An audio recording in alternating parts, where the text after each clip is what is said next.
So Neville had a difficult 2016, and then he was promoted to the Cruiserweights by turning heel and attacking Rich Swann, who in real life is his best friend, though considering the circumstances regarding Swann might not be the case anymore, but I don't want to get into that. This video might actually be very, very short because I don't watch 205 Live, and add to the fact that this would be more like an extension towards what happened at the end of Neville's run in WWE. So, let's start. Neville had cemented his heel turn after claiming that fans only cheered for him because he was vulnerable and small. No, that's Vince talking. He's telling you lies. They cheer for you because 1, you're an NXT guy, 2, you're awesome, 3, you're cool, 4, you look like a rabid Wolverine with that look, with the beard now. And when you first time smiled, when you were still looking like you were the face here, it was weird. So yeah. And then he proceeds to attack Swann along with Brian Kendrick after he interrupted him, followed by Perkins after he attempted to save Swann because Perkins is such a gosh darn good guy. I'll get to him in a moment. So, heading into 2017, Neville would start to defeat multiple superstars in some okay matches with TJ Perkins, Cedric Alexander, Lince Dorado, and Rich Swann in a non-title match. And then he finally earned a #1 contendership opportunity, the Cruiserweight title, because, you know, he's demoted practically. Okay, so here's the best way to describe it. Neville was in the big leagues, aka NXT in my mind. Then he gets demoted to, quote, main rosterville, thinking that's a promotion according to the idiots backstage in the political landscape of WWE. Now, not only is he apparently not good enough to hang with the big boys with the Cruiserweight division, aka the 205 division, he's been further demoted. Wow, that's 2 demotions. Because you are a different wrestler, because you're from a division that no one likes to talk about, because Vince will have an aneurysm just hearing the word NXT. So yeah. So this would lead to a title match at Royal Rumble, where I was hoping for Neville to win because he's doing freaking awesome and he was bringing back some legitimacy to the 205 division. Sadly, that would not last long.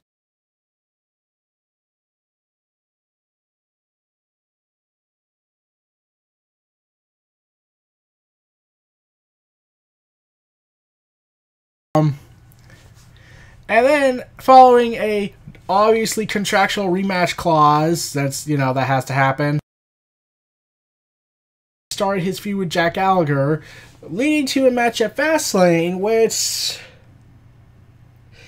let's be honest, I talked about this in the Fastlane video, it freaking stole the show. Like, yeah, Roman Reigns and Braun Strowman theoretically is, quote, better, but because they fucked up the ending so badly, that, yeah, compare that to a match that you didn't care who won or lost, whereas Strowman, he should have won, but no, they gave it to Reigns because Vince has a fetish for him.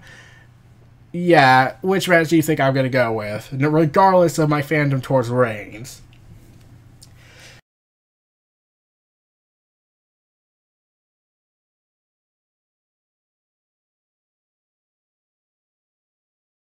He doesn't want to hear the Cruiserweights stole the show, because that was the one definitive time I didn't feel like calling them 205 was an insult to Vince. Match. And it was given 12 minutes? At best?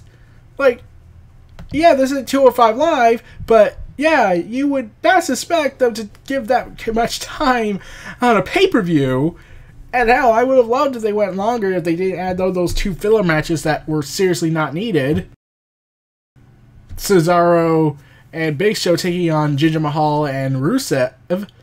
Because, foreigners are evil, so we gotta bury them for some reason. According to Vince, at least. Yeah. So, yeah, following that stuff, Neville and ultimately entered a feud with Austin Aries, and everyone had assumed that this would be the feud that would give the Cruiserweights a huge amount of momentum since, well, it's Austin Aries and Neville. It kind of pretty much a dream match for a lot of people. And during this time, Austin Aries was doing so well on commentary because everyone loved him being on commentary because, you know, he actually gave a crap. He goes ahead, makes some great things out of it, delivered a lot of memorable lines. This only happened because he suffered an eye injury, an orbital eye injury, so... Yeah, then after Neville had again defended his title against Swan successfully because we had to do more rematches, Austin Aries appeared to interview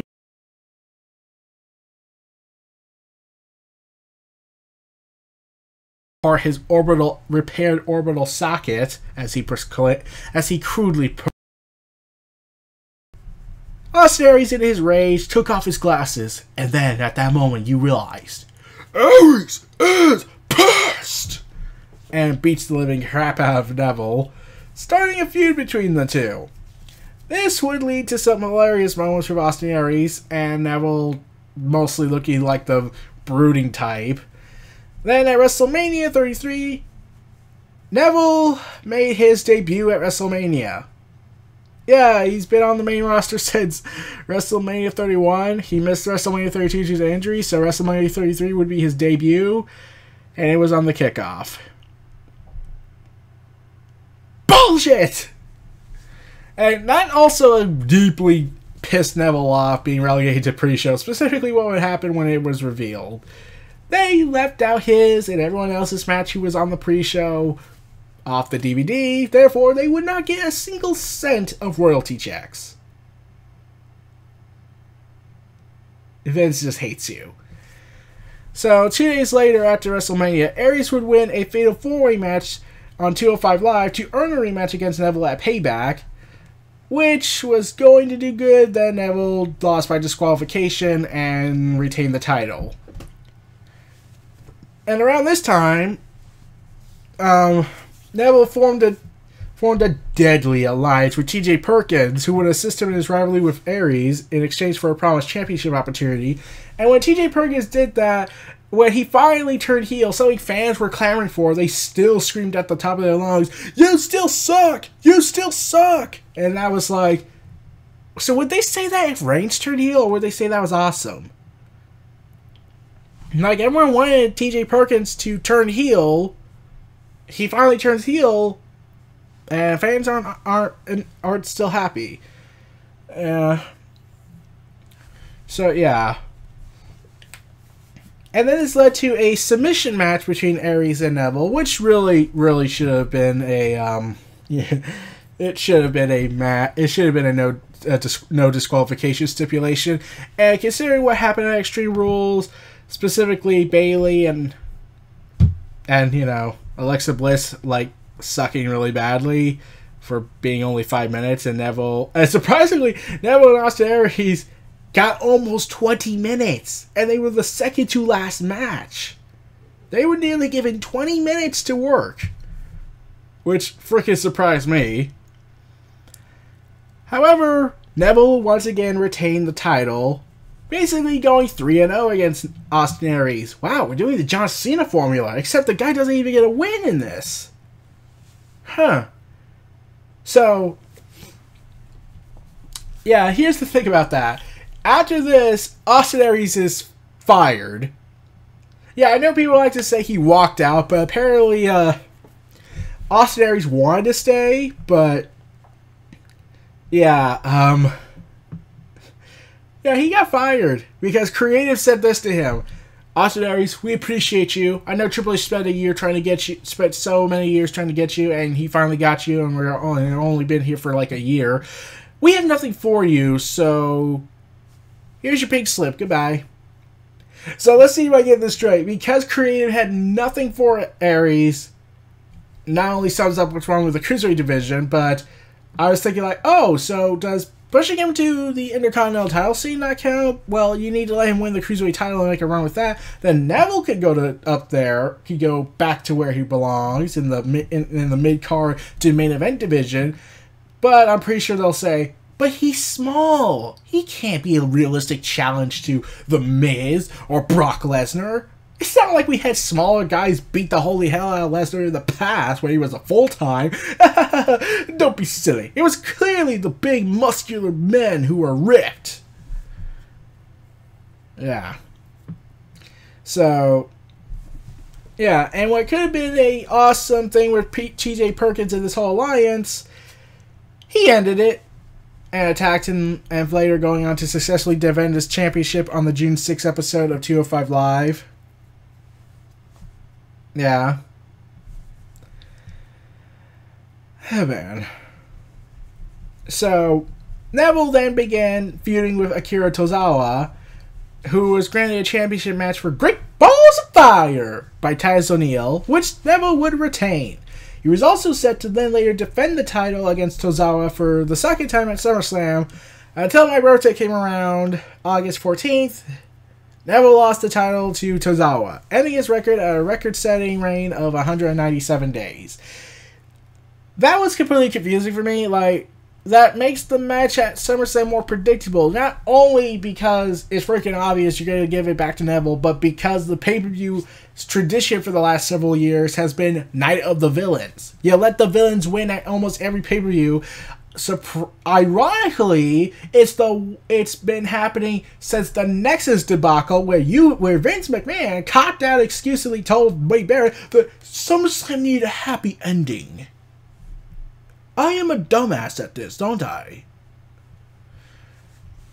And if I ever talk about that match, I will. I've talked about the Nexus in a video, but I never directly talked about that match to a major extent, just the politics around it. But, yeah, I'll probably get to that one day if I can actually stomachically watch that match again. So, yeah, anyways, Neville is once again going to do his rematch clause bullshit and ultimately win the title back from Tozawa on the SummerSlam pre-show. Yeah, and also, the match, it was only, let's see, 11 minutes and 45 seconds long. Okay, that's good. Too bad the New Day and the Usos beat them out for nearly 20 minutes. And double the amount of time. Which ultimately makes Tozawa winning the title completely freaking pointless. Why exactly? Like, I don't get it. But since we live in the world of rematch clauses, it would be revealed that Tozawa has invoked his rematch clause. Also, I forgot to mention he was with Titus Worldwide brand with Apollo Crews since they're real friends in real life, so it made sense in context to the storyline why Apollo was trying to convince Titus O'Neil to recruit him. So, yeah. Neville would ultimately defeat Tozawa, ending their feud by submission on the 22nd episode of the 22nd of August episode of 205 Live to end the feud once and for all. Then, the end begins. Afterwards, he is confronted by Enzo Amore, the certified G and the bona fide stud, and he can't teach that. And state his intention to challenge Neville for the Cruiserweight title, much to Neville's amusement because, oh god, like they'll really give you, a person who can't wrestle, to actually drop the title? Oh, like, you can deliver some good moves from time to time, but, yeah, let's be honest, that you're not really at my level, the Neville level. So, with all this build-up to this ultimate match between what fans want, what corporate wants, even though they really don't, how does this build-up go? Nothing. There's no build-up. I talked about this in the Enzo Amore video. There was virtually nothing. It was mostly Enzo getting his ass handed to him by The Miz, Braun Strowman, by everybody else, because Vince hates him, but he sells, so clearly that means he's still worthy of the title. And all Neville did was just laugh really robotically. So, yeah. So, that's it. And how does Neville beat him? He doesn't. Neville beats the living crap out of him, but Enzo Amore cheating and distracting the referee hits Neville with a low blow. Yeah.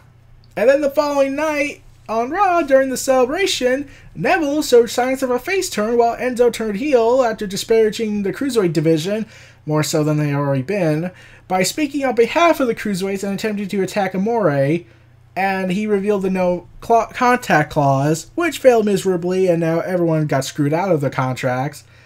And yeah.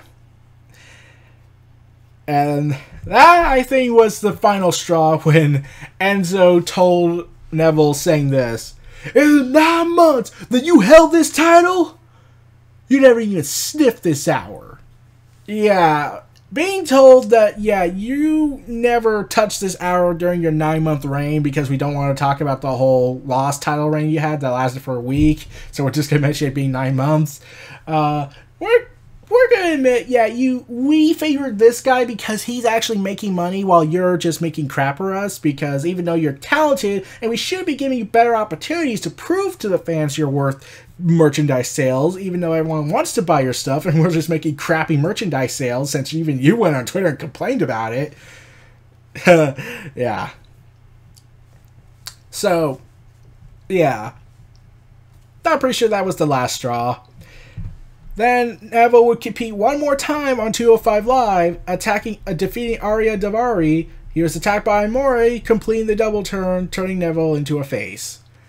Then his final appearance would be without any dialogue, without any involvement, and Neville just does nothing. He leads the charge, but since they can't attack him or else they'll be fired, considering what happened with Neville a week later, yeah, I would have loved if he actually had did that. That would have been an awesome way to leave. But the celebration ceremony was like saying the personal fuck you to Vince. So then when Kalisto was added and Neville was basically being told, yeah, you're going back to nothing. So basically he was going to get a triple demotion that he will always be considered second fiddle to Enzo Amore of all people. Yeah, that, like, we're seriously in this logic by Vince. So Neville was supposed to lose to Enzo in the main event of Raw in a Cruiserweight Lumberjack match. You know, the match where Kalisto won the title with. Yeah. Neville was supposed to lose to Enzo to further prove that Neville is not on Enzo's level, according to Vince. However, Neville walked out, and on the previous day's Raw, and appeared to have quit the promotion, with one report saying that he had been unhappy for a while. Yeah.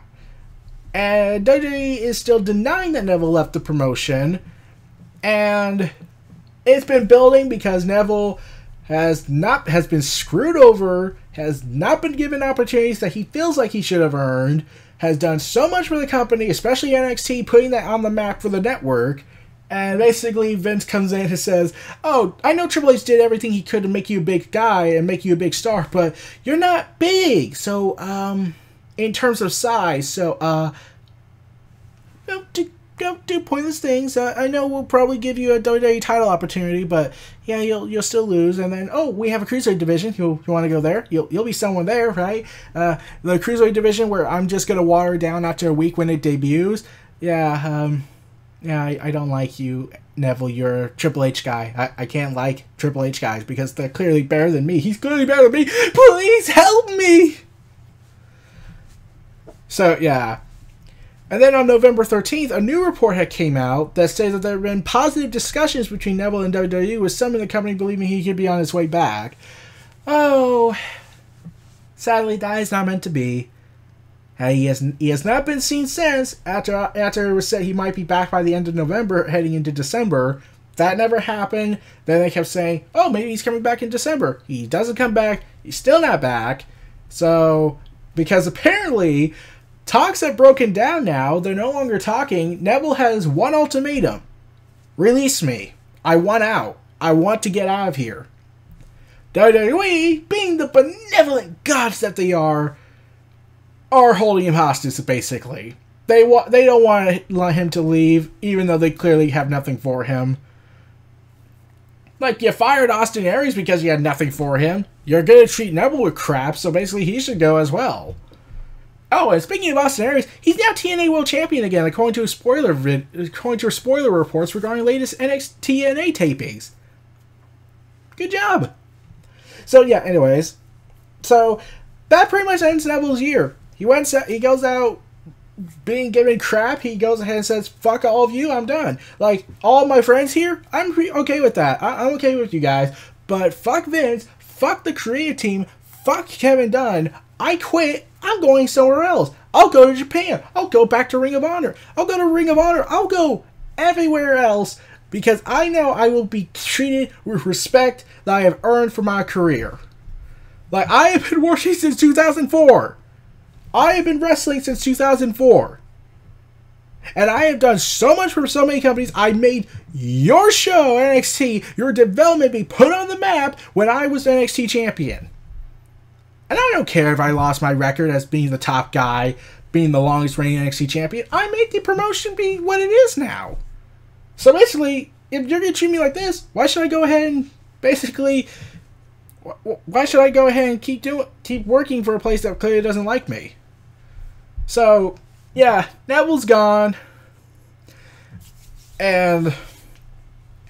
yeah, the one other thing that is practically the highlight of Neville's of Neville's career in WWE, especially when his heel run was happening, was always his facial expressions. I simply loved his disinterested, angry face, or when he looked like or when he ever lost the Cruiserweight title, which was twice, but we didn't get a long one regarding Akira Tozawa's reign. But the last time we would see him lose the Cruiserweight title, when he came out, it looked like... Ryan Delbert, I believe, said this on Twitter.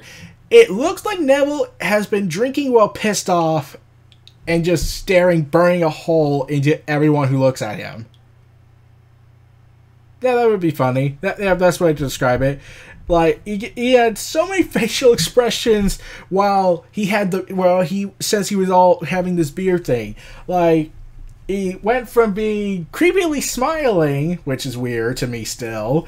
He went from being snarling vicious. He went to Wolverine Rabbit style.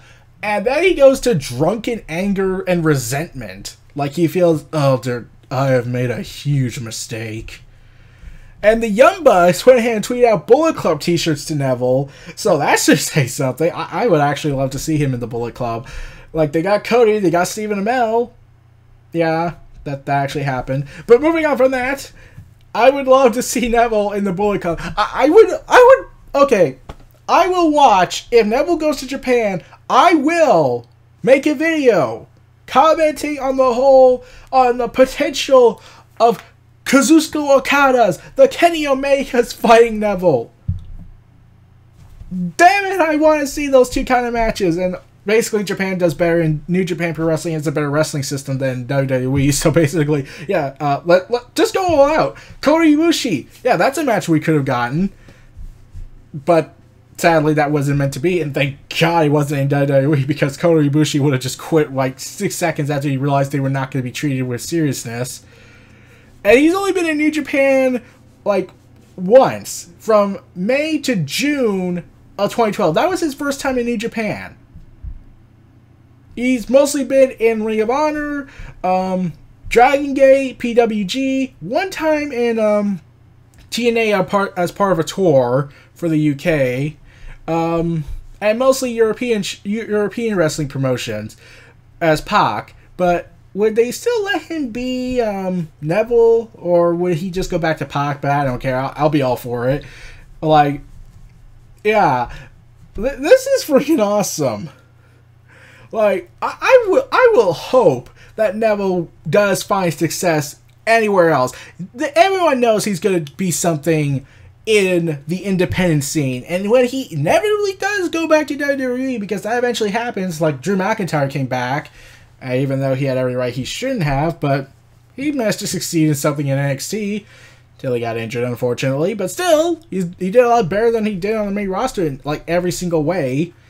But, Neville, I don't know how they would do it. If he did decide to come back after an extended hiatus from them being in the independent scene, would they take him back to NXT and do basically a giant reboot? Or would they just put him back on the main roster and treat him with proper respect and actually say, you know what, fuck it, we'll just put you with the IC or world title since Lesnar will be gone by the time you get back. So, yeah, I honestly hope Neville doesn't come back for now. He should take all the opportunities, go to Japan, go to Ring of Honor, go anywhere. Just go somewhere, because everyone will want you, everyone will give you a world title opportunity, will treat you with the proper respect that you clearly deserve, and you've earned it. And please do it in Japan. I would love to see how he would do in Japan.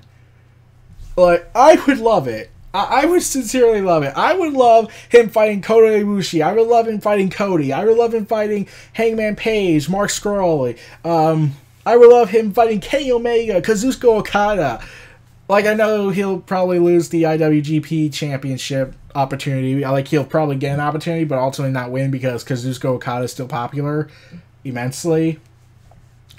But yeah, anyways, I would love Neville in Japan the most. That could be biased because I'm just recently become a new fan of Japan wrestling, of New Japan Pro Wrestling, so I might be extremely biased.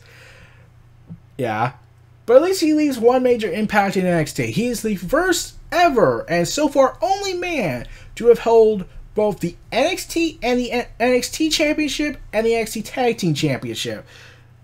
Though, since Triple H isn't as petty as Vince is, I'm pretty sure he might still have that record for a little bit longer. So yeah, I'm alright with that. So Neville's year and probably his long-term run with WWE for now is over. I'm alright with it. Go somewhere else, Neville. You have, and especially since your current credentials with WWE, combined with all the credentials you had in the past, just being in WWE just makes your resume bigger. He's going to go places now. He's going to go more places now more than ever. So, yeah. That's going to be awesome. That's going to be awesome, and seeing what's in store for Neville. I just hope he doesn't come back, and if he does, I'm going to despair on that, sadly. So, those were my thoughts on Neville's 2017, and probably the last of his WWE run this year. This was Neo Reality Entertainment. For the free like, comment, subscribe, and donate. Stay tuned for more. And the next guy hears voices in his head.